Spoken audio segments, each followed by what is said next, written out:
Hey friends, welcome back. My name is Lauren and this is Crows Before Bros, a kooky little book channel that I co-run with my best friend Randy. It's been a long summer, but we're stoked to be back. And it's the best time of the year! It's fall, almost. The air is about to get all crisp and Halloween is coming up. And I've already had 3 pumpkin spice lattes, even though it is still August. I am back. I'm here again to give you my review of the last book that the D20 chose for me. If this is your first video of my D20 series, I've been slowly letting a dice decide what to read of my physical TBR. I will admit that I have been not the best at letting the dice fully decide what I'm gonna read next. I am such a mood reader. There's almost nothing better than buying new books either. It is reckless, but it just does something to my brain. Like it's like a nice little dopamine treat. But at any rate, this dice game has added a little bit of novelty to both my life and my reading. Tea break.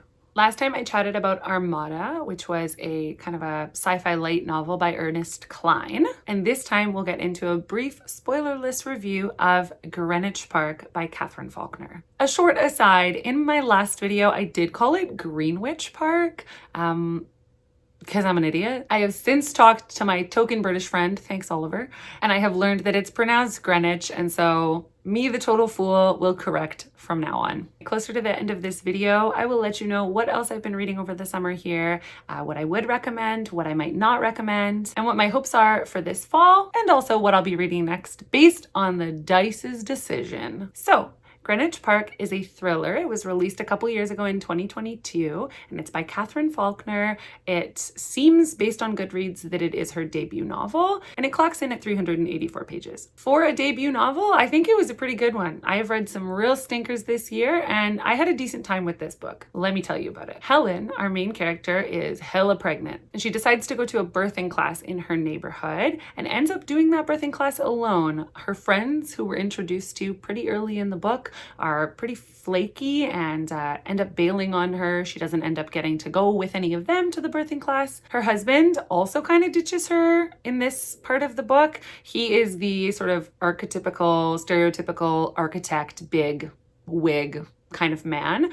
So she ends up at these birthing classes alone, which is where she meets Rachel. Rachel is a very extroverted kind of hot mess type character. They meet at this birthing class and they click right away because they're both there alone. Rachel is obviously also pregnant, but it doesn't seem like her man is in the picture. And I think that Katherine Faulkner has done a really good job of making this character seem believably like a hot mess. After this initial class, Helen and Rachel are continually bumping into one another. That sounds like they're bumping their baby bellies. Ew. It starts to seem in this book like their chance encounters are less and less of a coincidence. Tea break.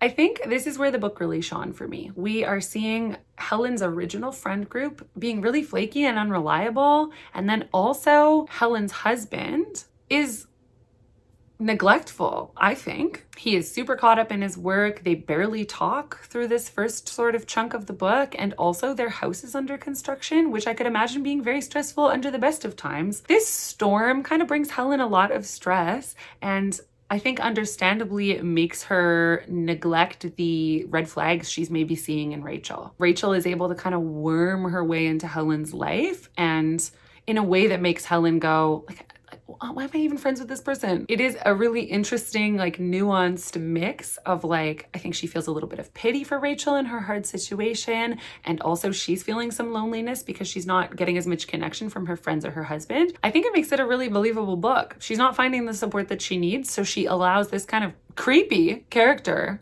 to be very close to her. Anyway, I don't want to give away too many spoilers because I do think the twists and turns of this book are really fun. Without giving too much away, just because it's a thriller and I want you to be able to go in blind. Things obviously do go a little awry. People go missing, people die. And there is definitely a huge sense of who is actually guilty here and how is Rachel maybe more involved in this story than we could have previously thought as the reader, and also the main character upon meeting her.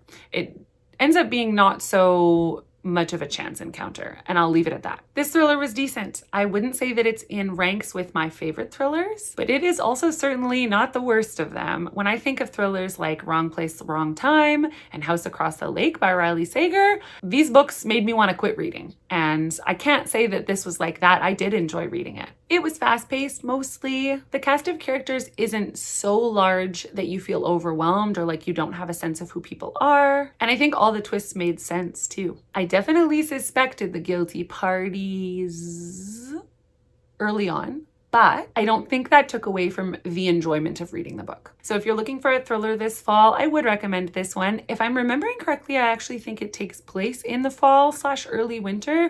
So you may even have a more immersive experience than I did. I gave this one 4 stars on Goodreads. And I think after some time, it has been a little bit since I finished it, I would say that that rating stands. It wasn't anything groundbreaking, but it definitely kept me hooked enough and interested. As for other books that I've been reading this summer, I've actually been participating in an adult summer reading challenge. Let me tell you, I'm very behind, but it has prompted me to prioritize reading more among all the other things that are going on in my life and work. I've read quite a few books, at least for me, since the last time that we talked. So I'll just give you a few highlights. I read Not in Love by Ali Hazelwood. And it's the hottest romance book I've read in a long time. Blushing! Ali Hazelwood is an interesting author for me. Some of her books immediately turn me off, but when she gets it right, she really gets it. Not in Love is maybe my favorite of the bunch of hers that I've read. If you're looking for a spicy contempt romance that's got great, relatable, like human, complex characters, I would really recommend this one. I'm also about 80% of the way through One for My Enemy by Olive E. Blake. Oh, chef's kiss, dude. It is a Romeo and Juliet retelling set in modern day New York between 2 rivaling gang families that are also witches. It is unbelievable. So good. Maybe like a little convoluted in the middle section, but I'm starting to wrap up to the end and it's excellent. And it also makes me think that I need to reread Atlas 6 because in my last video, I talked about Alone with You in the Ether, which is also an Olive E. Blake book.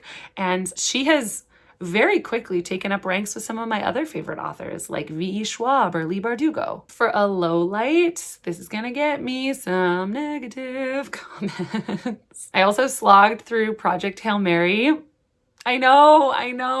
Oh, it was so boring. It was actually recommended to me because it has elements of music in it and because I've been interested in getting more into sci-fi. Dudes, it was so boring though. I was this close to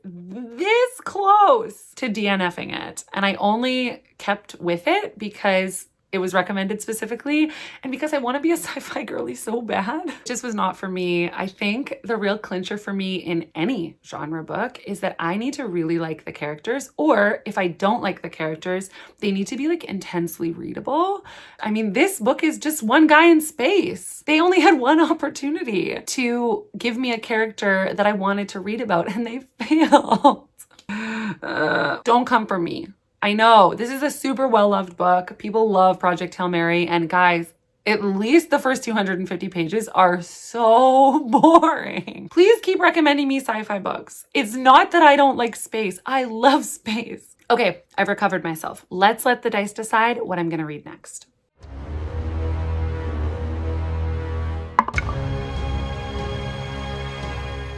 Y'all, you cannot know how thrilled I am. 12! 12 is Slender Man, and I have been wanting to read Slender Man for a very, very long time. It's also very short, but I was waiting for the fall. I was waiting for spooky season, crisp air season, crunchy leaves season. Oh!